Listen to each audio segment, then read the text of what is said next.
So maybe I will just give 2 or 3 words, not about me, because I'm not so sure it's very important, but about the NGO I'm sharing, and we have funding a few years ago.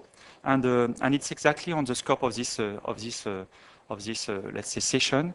We don't want to focus on energy. Even if we speak about energy, energy for us, as I already said, it's a services. We want to have a systemic approach. What does it mean? We want to enlarge the debate. So it means we work on many, many topics, the so-called grid transition. And by the way, our topics are buildings, climate change negotiation, sustainable development goals, indicators, energy efficiency, cities, transport, gender issues. So what does it mean? We want to make bridge. Bridge, why? Because if I speak about energy and I don't keep in mind the locking effect of the building sectors, it makes no sense. If I speak about the city arrangement, not about the smart grids only, but if I just forget urban planning, urban management, the cost of services for cities, without keeping in mind how I'm going to produce resource, to produce foods for people, to produce water issue, everything has to be connected. And this is not a revolution, but this is a new way we need to think about. Otherwise, we are going to repeat. And for those who work in this sector since quite a long time, for me, it's 30 years now, and we just repeat things. So we need to think differently how we can put in place something to be appropriate enough to scale up. So I just give 2, 3 examples to demonstrate how this is also concrete. For example, we have a huge European project to refurbish hotel to be nearly zero energy hotel. We have also on energy contract performance, some project. We also work with the negotiators on the climate change conference. We provide guide for negotiation. We support some countries in Africa, in small island states, to put in place their contributions, their national contribution for the climate change agreement. We also put some large conference. The last one was in the summer in Nice on, let's say, building and cities to face climate change. We also are members of many, many huge initiatives like the UNEP initiative on sustainable consumption and production, the Francophone initiative on sustainable cities, and also resource efficient cities and buildings. So just to say, at the end, we have concrete projects, but also we work at policy level because, again, we want to make bridge between all these guys to speak the same language. Okay? And sure, we also have some citizen initiative, the Shake Your Earth initiative. So far, this is the 4th edition. We have launched a contest for the climate change conference in Paris, a worldwide contest. And this one is on climate change here, now, and by the 20 years after, to just imagine our future if we don't face climate change constraints. And the last point, we also work on carbon mechanism. We have a so-called carbon solidarity initiative.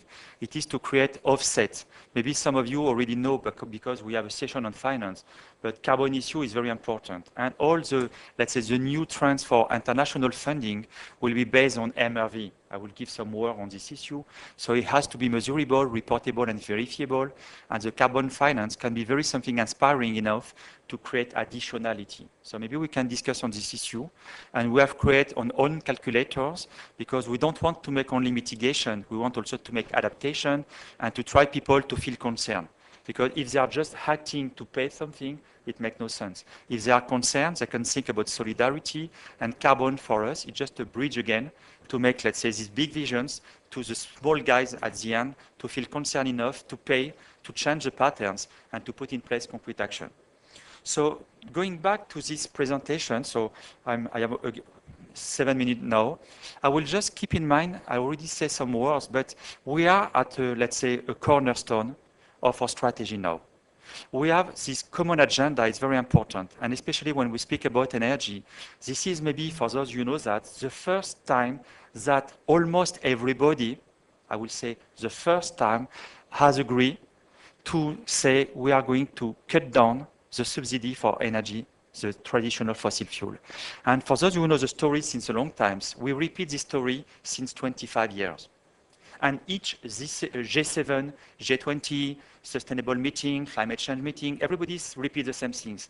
But by the way, now, we have 5 billion euros per year for fossil fuel subsidies, and only 10% of this amount to subsidize energy. And I'm not speaking about energy efficiency, but just offer. So it means we have just a schizophrenic approach on energy, both on demand side and on the offer. But now everybody knows this model is not sustainable, and this is the first time, let's say, that we have implemented more renewable this year, than all, let's say, traditional sources of energy. And also, this is the first time that energy efficiency is at the forefront of all the agenda.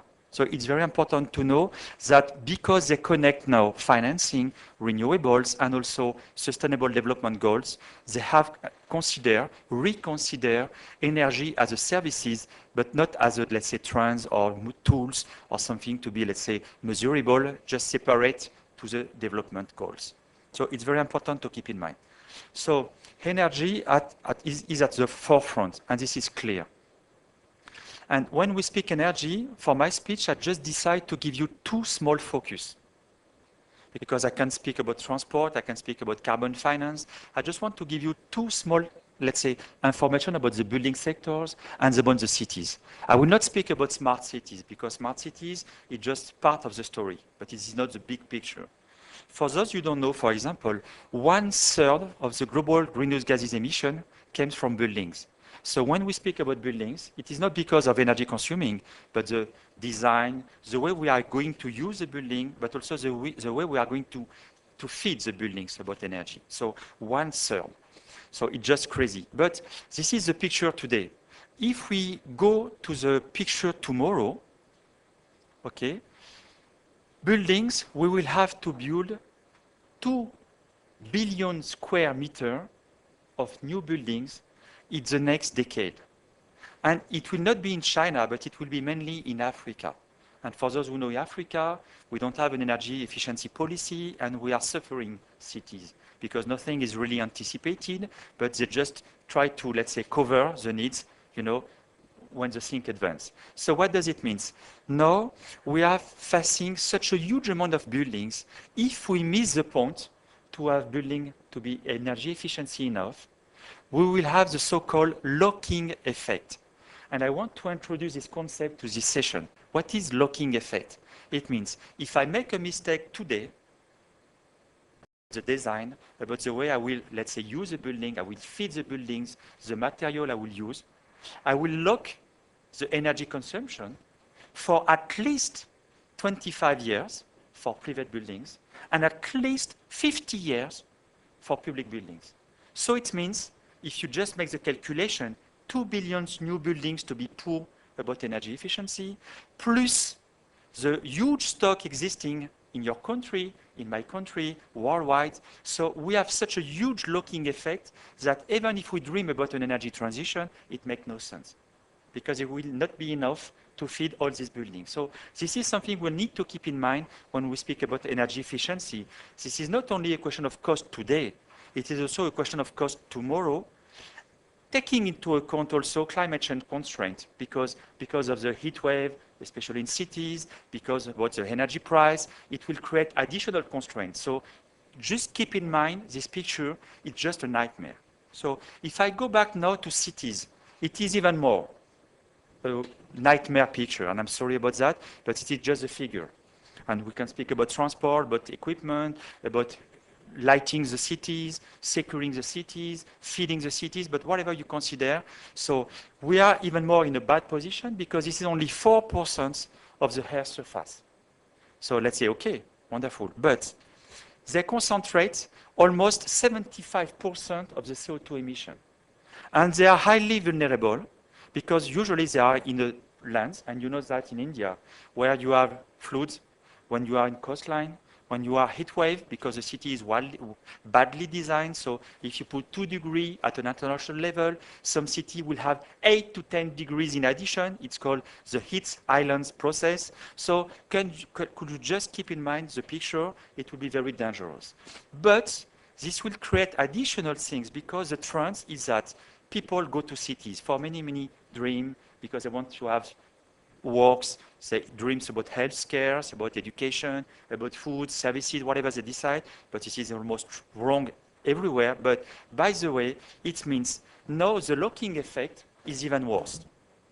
Because if you miss the points about urban planning, even if you dream about one district to be smart district, if you speak about 2, 3 buildings to be connected, like in Japan, for example, they have a trade on carbon issue on Tokyo, because it's a big city. So, okay, it's good. But, okay, where are you going to apply this kind of scheme?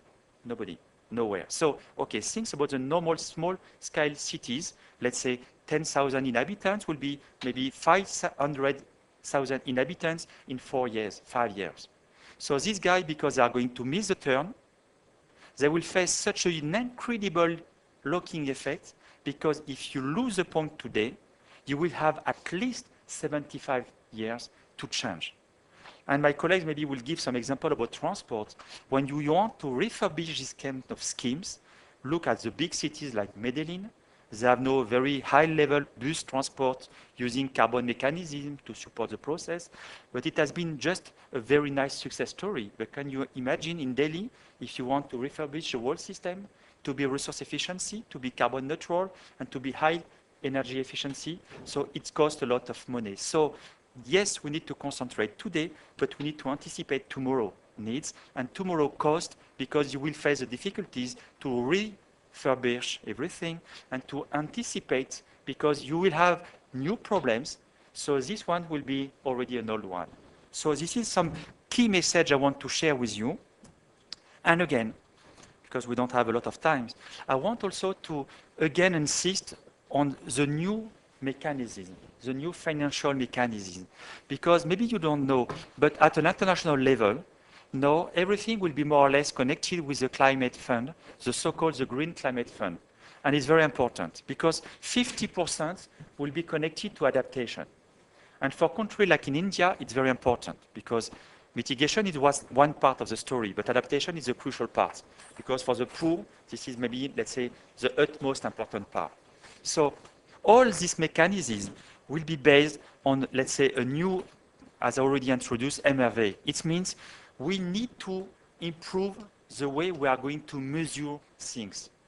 This is not the point to say we are produce this amount of kilowatt hour, we are produce this amount of, let's say, square meter, about solar panels, about, I don't know, high efficiency transport buses. Yes, this is good, but not enough, because they want to measure the performance, the real additionality. It means if you avoid one system, you will be in position to demonstrate what is the real additionality. And this is only with this kind of approach that you will have access to new kind of funding at international level. And this is very important. This is a change now. And this fund is start to finance the first set of projects in October. And as far as I know, India has not proposed anymore, so far, a project on this issue. So this will be my last slide to say energy efficiency is not only an opportunity, let's say, but it's more than that. It's just an opportunity to transform what we call in the NGO constraint into opportunity. Because as soon as you have one constraint on energy, you can re-question the full, let's say, topics. If you have constraint to feed buildings, just consider buildings, but not the buildings alone. The building in the district, the building with a network, the buildings within the city. Same for food. You need to feed people, reconsider resource and cities as, let's say, a big vision.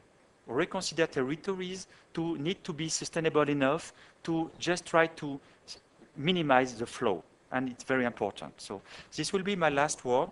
And to say again, MRV, MRV, MRV, because I think this is a crucial item all of us need to work on to be measurable enough to demonstrate additionality, to demonstrate the reality of the performance of what we claim. Thank you for your attention. It's long. Sorry to be 2 minutes again. And I will give you the floor. Introduce yourself, because sorry for that, but we don't have time to present together.